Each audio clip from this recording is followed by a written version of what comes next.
Business Enterprise Center, which allowed me to work closely with the city and the county and local entrepreneurs. And so when I got asked to talk, the first thing I did was get on the phone and talk to some community people about what their challenges were for running a business or growth or building in Benton County. And so what I'm going to talk about is some of the things that they told me, because I think it's rather than giving you some statistics and stuff like that, I'd rather give some anecdotal information about real life situations. And while our county commissioners and our city councilors and city staff will say that we're not unfriendly to business and cite statistics, people feel that way. So one of the, we have this really great commission. They spent, I don't know, 13, 14 months coming out with a plan that looked very similar to the plan that was developed about, I don't know, 12 years ago when we had the Economic Development Partnership.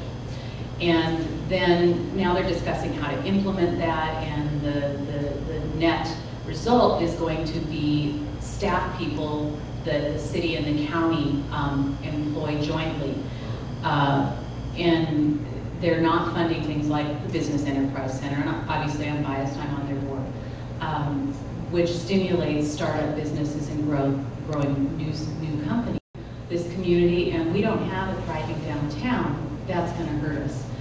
So that's something that is no longer funded. So while we pay lip service to wanting economic development here, it really isn't happening in my opinion. How many decades? They are now roasting coffee beans in Albany. I drive by it once a week when my daughter goes to her sport in Albany. And they're roasting beans over there. Albany gave them some incentives. Corvallis refused to do that. That was a local company providing local jobs and paying taxes. They're gone. Had to do some sheetrocking around it. Well, you have to get a permit, and then you have to get it signed off on just to the screws and the sheetrock. So a $50 job ends up costing about a $1,000 job by the time you draw the plans and send it in and everything like that.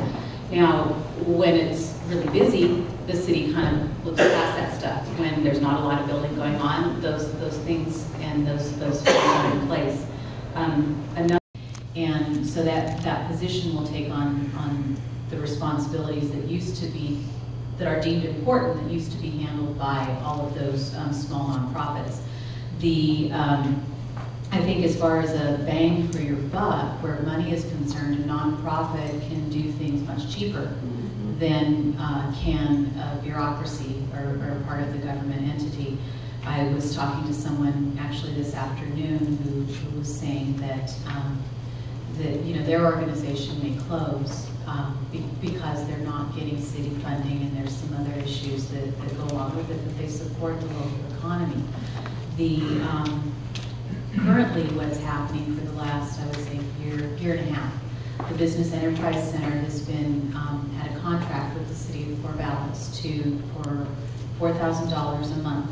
And for that, we have 3 staff people working all part-time on economic development in the community. We respond to something called Prospector that is comes out through the state if somebody wants to relocate a business to this community and we meet that criteria. We bring those people into town, we tour them around, we give them statistics on the community. The other thing that the Business Enterprise Center is doing is marketing the Airport Industrial Park.